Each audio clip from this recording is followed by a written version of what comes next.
Hi all, Rob Simpson here again with another video that I will try and keep as short as possible. Here we're going to examine some of the possible mechanisms that cause or could have caused the large number of sea surface temperature anomalies that occurred along the western side of the Northern Gulf in the 2021 monsoon season or time leading up to it.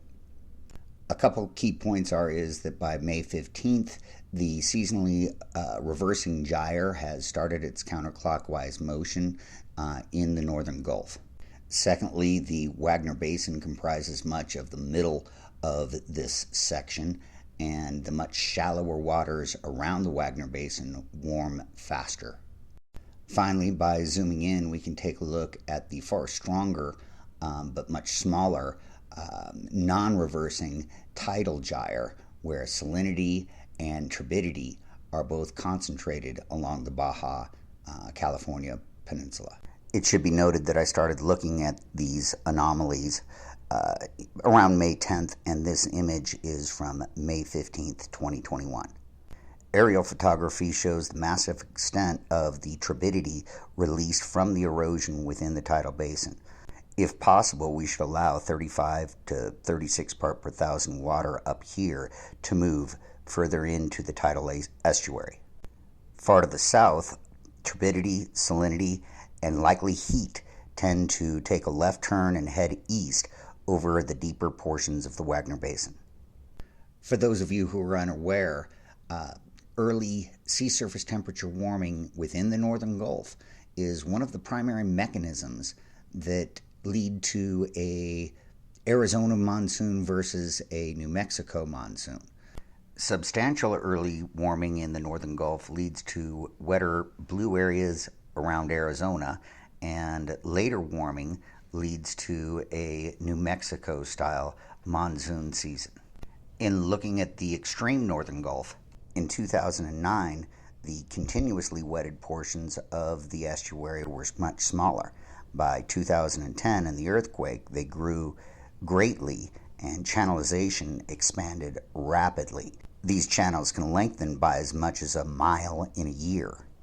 This satellite image was taken on May 16, 2021. On that date, tides at El Golfo de Santa Clara were low in neap tide sort of phase. In this chart, the mean low is the only thing relative to sea level at negative 1.5 meters. All other measurements are relative to the mean low, and that makes this 0.6 meter measurement actually reflect a water level of negative 0.9 meters. Measuring the distance from El Golfo de Santa Clarita to the northern extent of the main channel around Montague Island, we come up with a distance of about 40 kilometers or 40,000 meters. Maximum tidal velocities in this area are thought to be about 3 meters per second. To my knowledge, no one's done an aerial video of the full tidal sequence from about this altitude. That would be very helpful for this project. Using papers like this, we can get an idea of the velocity and altitude of the ingoing and outgoing tidal currents. On the shallow marine platform to the south of Montague Island, the tidal range is about 6 meters and currents about 1.5 meters per second. To the north of Montague Island, the tidal range again doubles to 12 meters and currents to 300 centimeters a second or 3 meters per second. A little math indicates that a cubic meter of water moving in past Montague Island takes about 3.7 hours to travel the 40,000 meters from El Golfo de Santa Clara to the tidal basin. A final point from this paper, and confirmed in many other papers, is that once water leaves the Northern Gulf and enters the estuary, the evaporation rate goes from 100 centimeters a year to 250 centimeters per year. This is thought to be at least partially explained by the existence of a marine boundary layer over the Northern Gulf and a different adiabat over Laguna, Solata, and the estuary.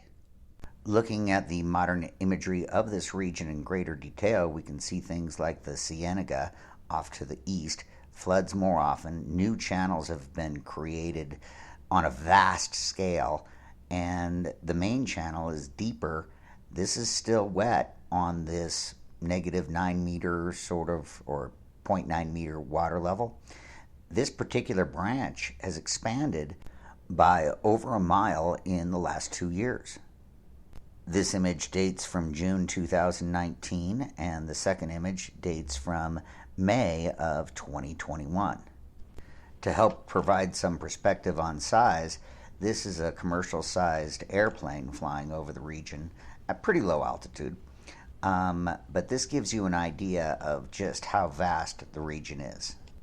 To provide a bit more perspective, this area is about 14,000 acres, and the mouth of the Colorado itself has expanded over the last few years. The majority of the erosion process is from when tidal waters are deposited on top of the floodplain. They flow back in and back cut the channels. Another name for floodplain is mudflat. Driving on tidally inundated areas is not recommended. While Laguna Solata currently experiences very little tidal waters, water lies just beneath. If you kick the ground too hard, it's going to bleed salt water on you. The surface elevation of Laguna Solata is much of it below sea level. All of it is below the 4-meter floodplain elevation where tidal waters are deposited. The concept of such a vast area of silts and sands being wetted by salt water brings up an interesting situation where you have a vast area that is extremely deep of very highly thermoconductive material with a very high heat capacity and a substantial amount of permeability. In other words, you have a very large heat capacitor. At its shallowest, the depth of this saltwater aquifer is at least 2,000 meters. Both sections A and B, just south of the true Laguna Solata, have the same depth profile, and they're both right below the modern channel, which is Coyote Canal. Why do you think they built Coyote Canal directly over the deepest part? You think it subsides the fastest? Here's a second look at the same soundings from the same paper. Essentially, the depth at the bottom of the Cañada-David detachment fault is about 2,000 meters. As a note, here is the title for the paper the previous images came from. I have copies of all such papers used in this video, and we'll try and include them as references. But if I miss any, contact me and I'll provide you with them.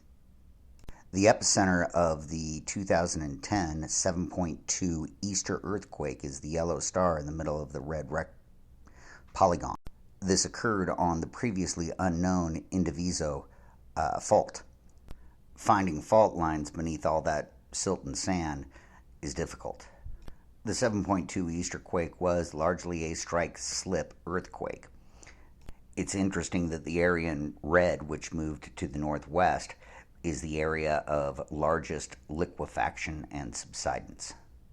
At this point in time, a repeat of the 1934-1935 eruptions of the Cañada-David detachment fault, a smaller portion of the Laguna Solata detachment fault, would subside a vast area sufficiently to flood Laguna Solata again. Laguna Maquata is the ancient Native American term for Laguna Solata. It's flooded many times since the time of the conquistadors. This chart provides dates and conditions of the lake, wet or dry. This dates back to 1605 through 1907. This is indicative of a recurring cycle of subsidence due to earthquakes and just the general geology of the area, as well as deposition of new material from the Colorado River itself. This is a Landsat image of the most recent 1984 flooding of Laguna Solata and, as you can tell, much of the Baja Peninsula. Here, the highest elevation materials are composed of large grain sands on the eastern side and finer grain silts on the western side. This composition is established through decades of selective redistribution. I would encourage everyone to get on Google Earth, access the historical imagery, and move through time. That was 84, 85, 86. This is 87. Looking back at 86, we can use the receding floodwaters as a water level and show why we're trenching at the lowest areas, as well as the results of the 2010 earthquake. This is 2009. Get rid of a flooded tidal area. That's also the area that floods the most. 2009, 2010. 80,000 acres of floodplain subsided by about 5 feet. This is what's called Fish Camp Road, which was rebuilt in February 2021 but has already re-eroded. It's important to note how much salt has been deposited on the floodplain over the last 20 years, and this is where our mechanism is going to end, down at this larger erosion channel that is also expanded. The rate of expansion of all these channels is only going to increase over the next number of years. Looking at the larger picture, the entire Gulf of California is a large rift valley extending all the way up into the Indio area.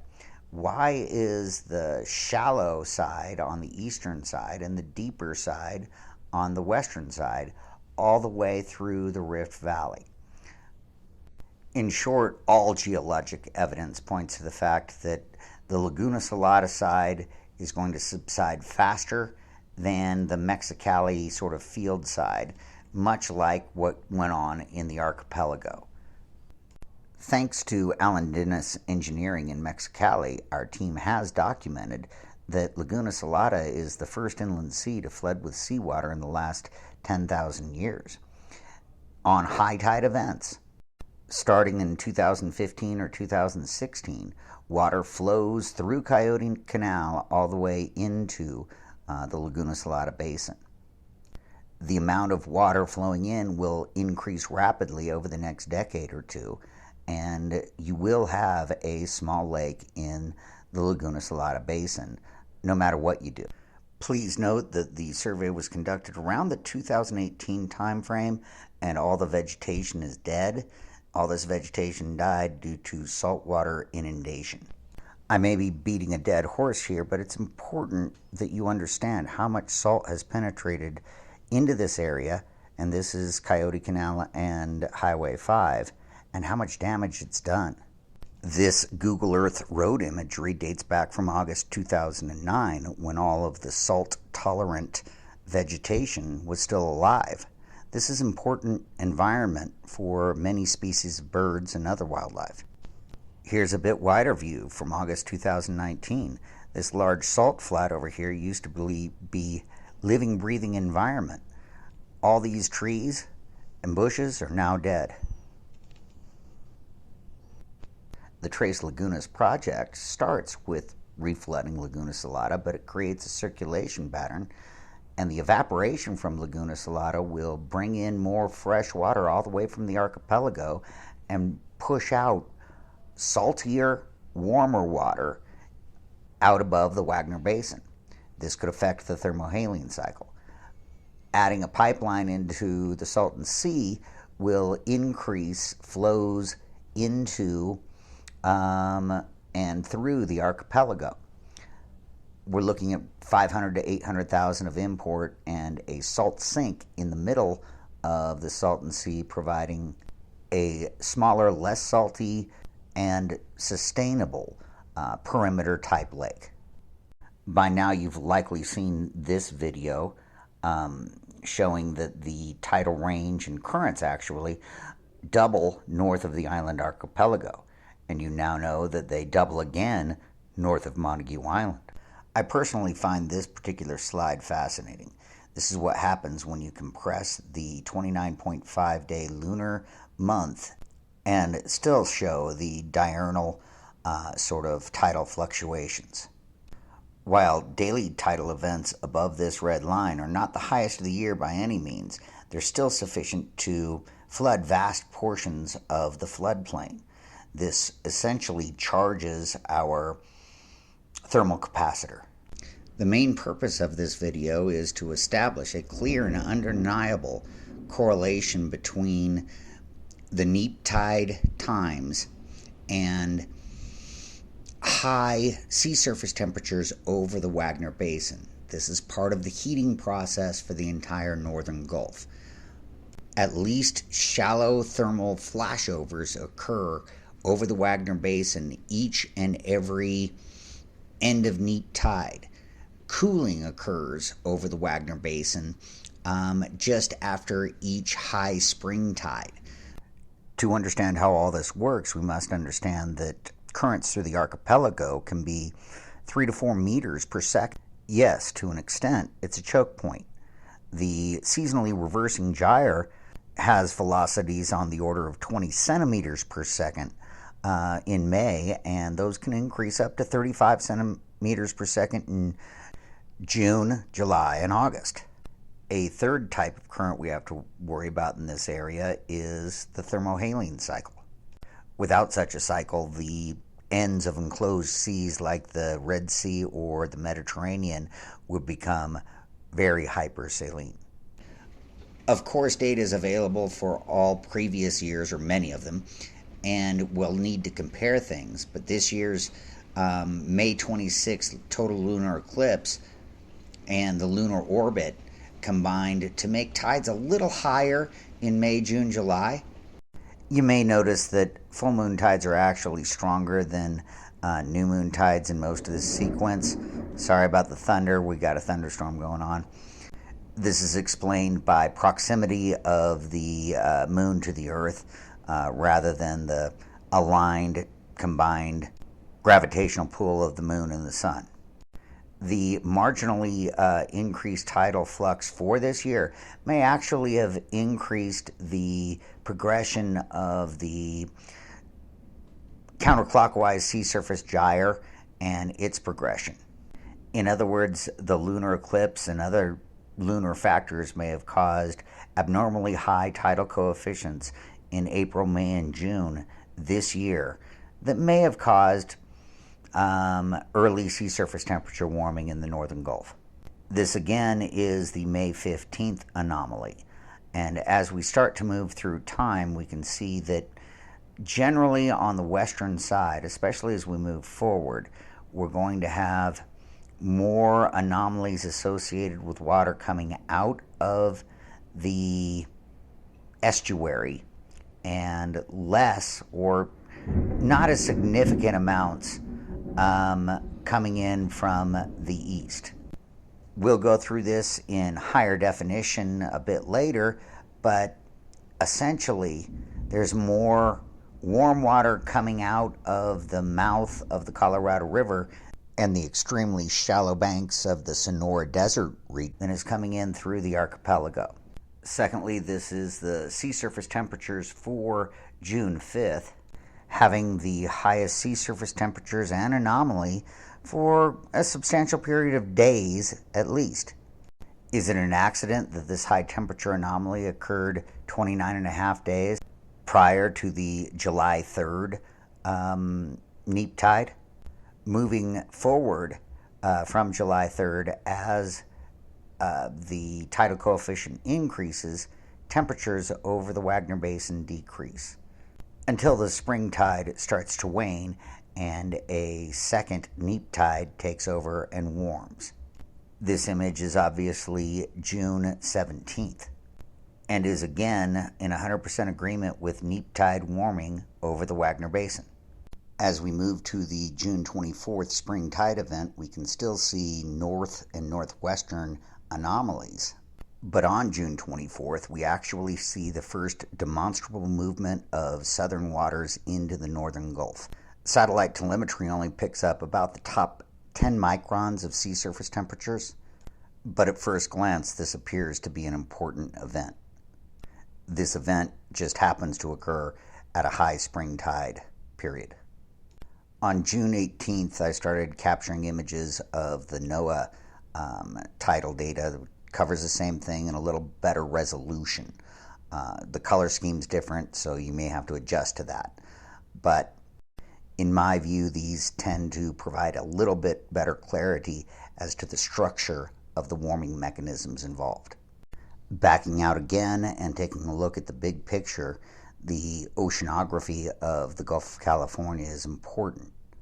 Looking at the depths relative to the solid versus the dotted line, we can get an idea of the pathways available for both incoming and outgoing tides. In this imagery, the depth of water is not divided until you get to the archipelago. Dotted versus solid lines.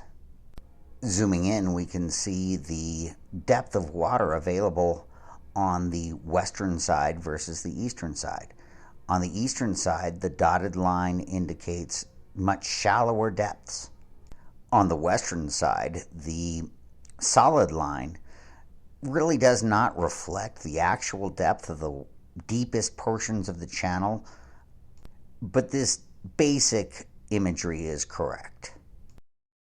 Waters at the mouth of the Gulf are controlled by the Intertropical Convergence Zone, the Costa Rican Coastal Current or Mexican Coastal Current, and the Pacific or California Coastal Current. The temperatures and salinity of waters forced in and out of the mouth of the Gulf has an effect on what goes in and out of the northern Gulf waters north of the archipelago. So sea surface temperatures north of the archipelago are dependent on many things, including what happens south of the entrance to the Gulf of California in general. The study of internal tides in an enclosed sea like the Gulf of California is essentially a study of the harmonics of the incoming tidal wave form. While I do not believe that the internal waves have any big effect on heating, this paper and field of study defines what the waters of the northern Gulf are. In my opinion, the San Esteban Sill provides the best dividing line for what defines the northern Gulf. In spring and summer at the San Esteban Sill, the red line indicates where more water comes into the northern Gulf, and the black line indicates where more water goes out of the northern Gulf. In spring, the gyre is very weak and essentially not strong enough to bring enough water in to account for, good-sized temperature changes as the waters are warmer to the north than waters coming in through the archipelago. The mechanism that I am trying to describe has to do with the thermohaline cycle and the fact that the thermohaline cycle can vary with salinity over the Wagner Basin, and this can actually change over time.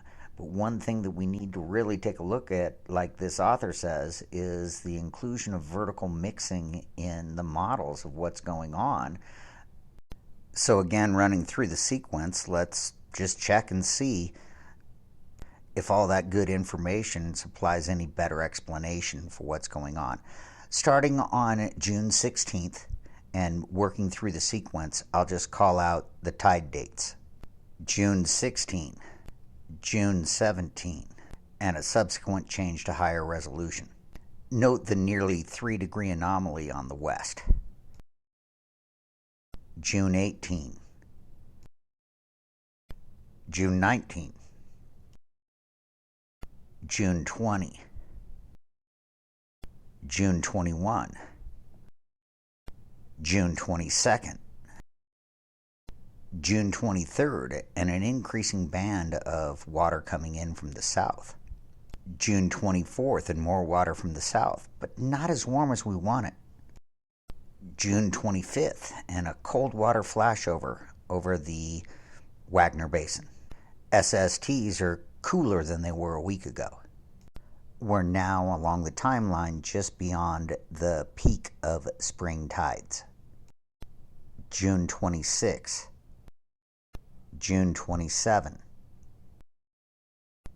June 28,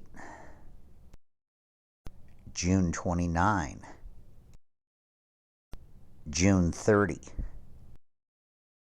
July 1st, July 2nd, July 3rd, July 4th, July 5th, July 6th, and a warm water sea surface temperature flashover event. That puts us about here in our time sequence. It may have taken an extra couple of days for things to settle down, but stratification occurred and we don't have too much mixing. July 7th, and while the cool zone over the Wagner Basin expands a little, warm water is really starting to pour in. July 8th, July 9th, July 11th. Sorry I missed a day. That happens more often as I go along. This puts us about here in the sequence, and note that the new moon spring tide at this time of year in the Gulf is always low, and it's not sufficient to really cause maximum mixing or really get much water up onto the floodplain. It does get some. July 12th, and some cooling. July 13th, warm waters from the south are cut off and more cooling. July 15th, and more warming from the north than the south. July 19th, missed a few days, but I did catch the flashover. This now places us about here in the sequence. July 20, July 21, July 23, July 25.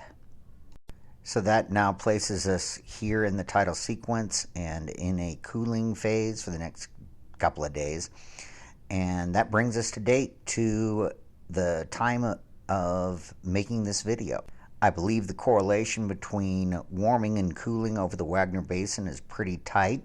Remember, there are other forcings like evaporative cooling and or large influxes from the south, as well as tidal-related interactions between the water and the shoreline.